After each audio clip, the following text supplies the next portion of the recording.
Hello everyone, मैं हूं आपका दोस्त देश दीपक चौधरी। दोस्तों, आज के वीडियो में हम बात करेंगे कि कैसे आप अपने आंसर राइटिंग में वैल्यू ऐड कर सकते हैं या उसकी क्वालिटी को इंक्रीज कर सकते हैं।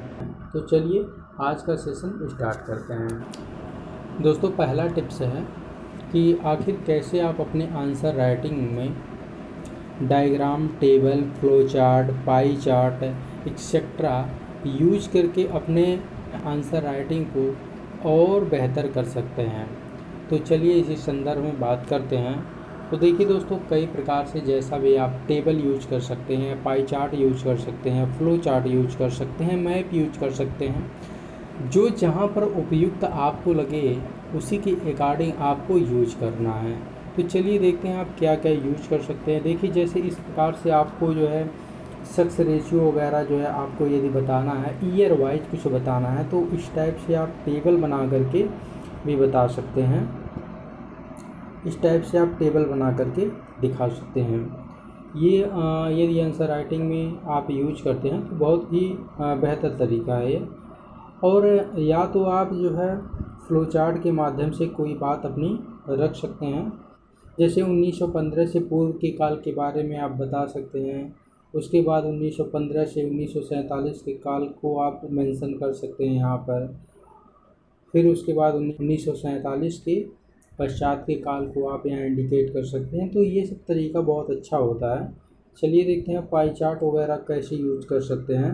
जैसे भारत की टोटल जनसंख्या कितनी है 2011 की जनगणना के अनुसार, तो भारत की टोटल जनसंख्या ये पूरा 100% हो जाएगा।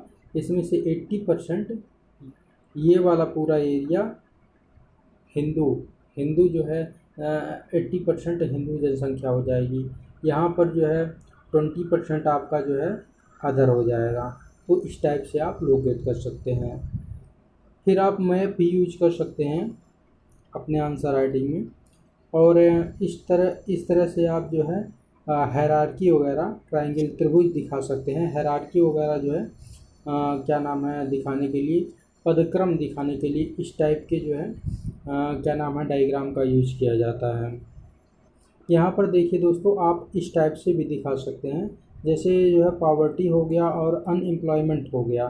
तो यहाँ का आपका कहने का मतलब इसका ये है इस डायग्राम का कि पॉवर्टी की वजह से ही बेरोज़गारी, गरीबी की वजह से ही बेरोज़गारी बढ़ रही है और बेरोज़गारी की वजह से ही गरीबी बढ़ रही है। इस तरह से एक साइकिल चलता रहता है। तो इसको भी आप इस टाइप से लोकेट कर सकते हैं या इंडिकेट कर सकते हैं। आगे और चलिए देखते हैं।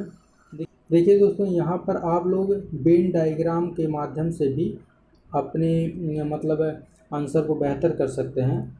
इसमें इस टाइप का आप डायग्राम यूज कर सकते हैं। देखिए यहाँ पर जल मंडल है, स्थल मंडल है, वायुमंडल है, यहाँ पर तीनों पाए जाते हैं, उसे जैव मंडल कहा जाता है। इस टाइप का भी यदि मल्टीपल आपको किसी चीज़ की विशेषता बतानी हो तो इस टाइप का भी डायग्राम यूज कर सकते हैं आप। देखिए ये सब आप लोग देख लीजिएगा, बहुत इम्पोर्टेंट है। अपने अकॉर्डिंग देखिए, ये विशेषता बताया जा सकता है। इस टाइप का डायग्राम यूज किया जाता है विशेषता वगैरह बताने के लिए। तो आप आप लोग, मैं धीरे धीरे स्क्रॉल कर रहा हूँ, सारे डायग्राम को देख लीजिए और अपने अनुसार जहाँ पर आपको उपयुक्त लगे वहाँ पर इसे यूज करिएगा। निस्संदेह आपका जो आंसर राइटिंग है बेहतर हो जाएगा दोस्तों, आपको खुद एहसास होने लगेगा। तो पहले टिप्स में डायग्राम यूज कैसे करना है इसके संदर्भ में हमने बात कर लिया। तो चलिए अब देखते हैं कि दूसरा टिप्स क्या है। तो दूसरा टिप्स ये है दोस्तों कि आपको एग्जाम्पल कैसे यूज करना है। तो एग्जाम्पल के संदर्भ में बात करेंगे और वो एग्जाम्पल जो आप यूज कर रहे हैं उसको आखिर कलेक्ट कहाँ से करें, तो इस संदर्भ में हम बात करेंगे। तो देखिए दोस्तों, आप न्यूज़पेपर तो डेली पढ़ते होंगे। हमारे टेलीग्राम ग्रुप में जो दैनिक जागरण वाला है उसमें डेली न्यूज़पेपर पोस्ट किया जाता है। तो यदि हिंदी मीडियम से आप हैं तो आप दैनिक जागरण या दैनिक भास्कर पढ़ सकते हैं। तो वो भी दैनिक जागरण का नेशनल संस्करण पढ़िएगा, लोकल वाला नहीं। तो चलिए देखते हैं दोस्तों कि कैसे हम एग्जाम्पल कलेक्ट करें और कैसे यूज करें। तो देखिए दोस्तों, यहाँ पर मैं कुछ एग्जाम्पल कलेक्ट किया हूँ, उसी को आपको दिखा रहा हूँ। आप ऐसे ही बहुत सारा एग्जाम्पल कलेक्ट कर सकते हैं।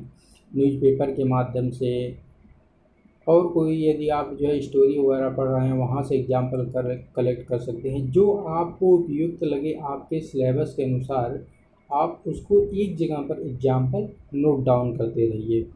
देखिए यहाँ पर 2021 में पद्म श्री अवार्ड से सम्मानित किया गया है कुछ लोगों को, और ये कुछ लोगों का जो मैं यहाँ पर एग्जाम्पल निकाला हूँ कुछ विशेष लोग हैं।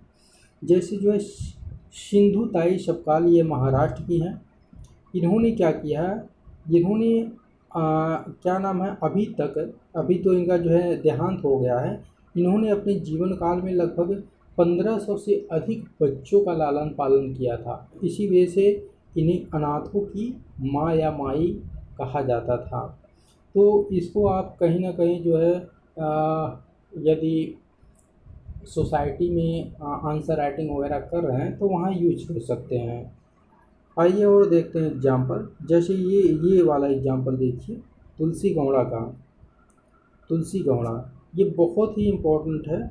इसको यदि आप कहीं एग्जाम्पल में आप इनका नाम यूज करते हैं तो बहुत अट्रैक्टिव और बहुत इफ़ेक्टिव आंसर हो जाएगा आपका।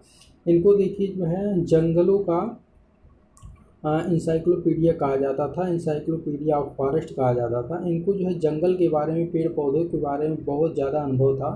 तो इनको पद्मश्री अवार्ड 2021 से सम्मानित किया जा चुका है। ये कर्नाटक की रहने वाली थी, एक आदिवासी महिला थी, जनजाति महिला थी। तो इन्हें पेड़ों की महारानी भी कहा जाता था। तो इनका आप जैसे जो है एनवायरनमेंट से रिलेटेड कोई क्वेश्चन आप लिख रहे हैं तो वहाँ पर आप इनको कोट कर सकते हैं। और आइए देखते हैं, ये देखिए बहुत ही जो इम्पोर्टेंट एक और एग्जाम्पल है। इसी तरह से एग्जाम्पल आप लोगों को कलेक्ट करना है दोस्तों। जैसे जो है हरे काला हजप्पा, हरे काला हजप्पा ये भी कर्नाटक के हैं। इन्होंने क्या किया है, इन्होंने शिक्षा के लिए महत्वपूर्ण कार्य किया है, और भी दोस्तों कितना मतलब सराहनीय कार्य है। देखिए ये जो है ठेला पर फल बेच करके पैसा इकट्ठा करते हैं और उसी पैसे से अपने गांव में विद्यालय खुलवाते हैं। एक्चुअली जो है इनके विद्यालय में शिक्षा ना होने के कारण इनको शिक्षा नहीं मिल पाया था, जिसके कारण से ये अपने आप को जो है बहुत मतलब आत्मग्लानि फील करते थे, और इनकी मंशा थी कि हमारे जैसे जो है बच्चे अनपढ़ ना रहें। शिक्षा के लिए इन्होंने कितना बड़ा जो है योगदान दिया है, ये अत्यंत जो है सराहनीय कार्य है दोस्तों। तो इस तरह से एग्जाम्पल को यदि आप कोट करते हैं तो निस्संदेह आपको अच्छा नंबर मिलेगा।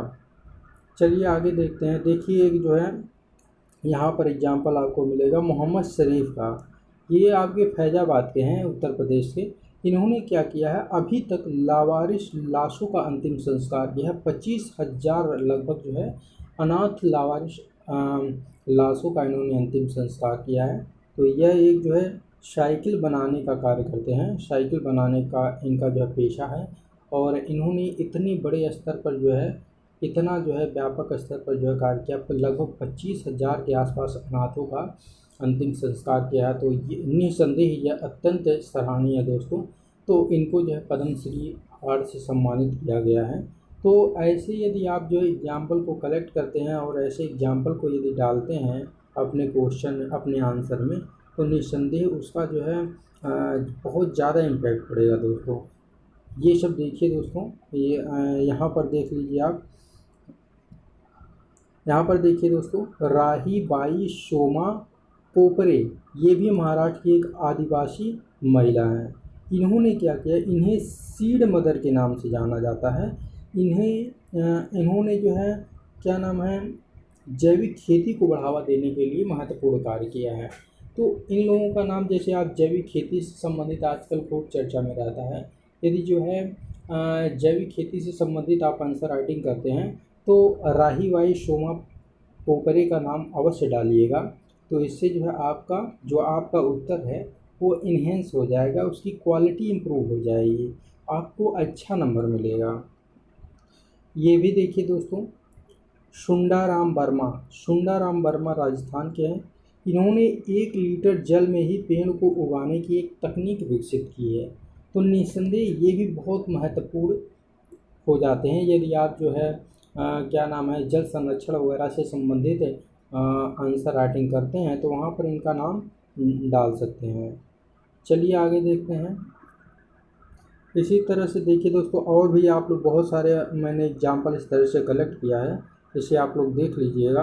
और भी आप लोग खुद न्यूज़पेपर से या आप लोगों को कहीं कोई स्टोरी पढ़ रहे हैं, ऑथेंटिक स्टोरी, वहाँ से यदि कोई एग्जाम्पल मिलता है आपके सिलेबस के अनुसार, तो उसको आप लोग जो है नोट डाउन करते रहिए। इस टाइप से जैसे मैंने बनाया है, एक आप लोग डायरी बना लिए। देखिए मैं डायरी बनाया हूँ, यहाँ मैं डेली कुछ ना कुछ जो है नोट करता रहता हूँ। न्यूज़पेपर पढ़ता हूँ, ये न्यूज़पेपर में मुझको कुछ मिल जाता है तो उसे मैं नोट डाउन कर लेता हूँ। जैसे दोस्तों कभी कभी देखिए इंटरव्यू में भी इस टाइप का क्वेश्चन पूछ लिया जाता है। ये देखिए मैं एक नोट डाउन किया हूँ। कानपुर में राष्ट्रपति के आगमन के दौरान यातायात रोकने के कारण वंदना मिश्रा का निधन हो गया। यह वैधानिक दृष्टिकोण से तो सही है क्योंकि प्रोटोकॉल का पालन किया गया था यातायात रोक करके, लेकिन नैतिक दृष्टिकोण से गलत है। तो इस टाइप का एग्जाम्पल भी पूछ लिया जाता है, इस टाइप का क्वेश्चन भी पूछ लिया जाता है आपके इंटरव्यू में। इसको आप जो है इथिक्स वगैरह में यूज कर सकते हैं अच्छे से। देखिए और मैं स्क्रॉल कर दे रहा हूँ, बहुत सारा मैं एग्जाम्पल इस टाइप से जो है नोट डाउन किया हूँ। जैसे आप इथिक्स पढ़ते हैं तो वहाँ पर क्रोध से संबंधित क्वेश्चन पूछे जाते हैं, तो क्रोध के लिए आप सुशील कुमार का एग्जाम्पल डाल सकते हैं कि इन्होंने क्रोध में आकर के किस तरह से जो है पहलवान सागर धनखड़ की हत्या कर दी थी, ये क्रोध के कारण ये हत्या हुई थी। तो ये सब आप डाल सकते हैं। सीआरपीएफ के एक जवान ने छत्तीसगढ़ में अपने ही साथी को क्रोध के कारण जो है गोली मार दी थी। ये सब यदि आप अपने उत्तर में डालते हैं तो आपका उत्तर निस्संदेह बेहतर हो जाएगा दोस्तों। और भी इससे बेहतर बेहतर आप एग्जाम्पल ढूंढ सकते हैं दोस्तों। लेकिन आपको डेली न्यूज़पेपर पढ़ना होगा, डेली न्यूज़पेपर पढ़िए, प्लस आपको आपका सिलेबस याद रहना चाहिए दोस्तों। जब सिलेबस याद रहेगा तो उसी के अनुसार आप एग्जाम्पल सेलेक्ट कर पाएंगे, अदरवाइज जो है आपको एग्जाम्पल सेलेक्ट करने में प्रॉब्लम होगा।